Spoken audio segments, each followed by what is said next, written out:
A healthy partnership goes beyond basic needs. It involves a shared purpose and vision that benefits society, alongside the ability to navigate and grow through inevitable conflicts. Love is composed of three elements: passion, intimacy, and commitment.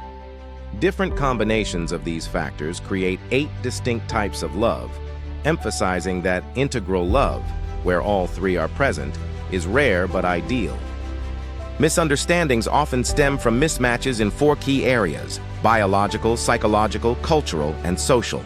As women increasingly embrace masculine traits and men become more sensitive, traditional dynamics have shifted, contributing to higher divorce rates. Understanding one's own personality type and that of a partner is crucial, as fundamental personality traits are difficult to change. To sustain a relationship, couples must understand their partner's love language to communicate affection effectively. Financial conflict is a primary factor in divorce, rooted in both practical needs and evolutionary desires for security and stability. Relationships are an art and a skill that require conscious practice. Treating a relationship like a skill to be mastered, rather than just an emotional default, is essential for long-term fulfillment.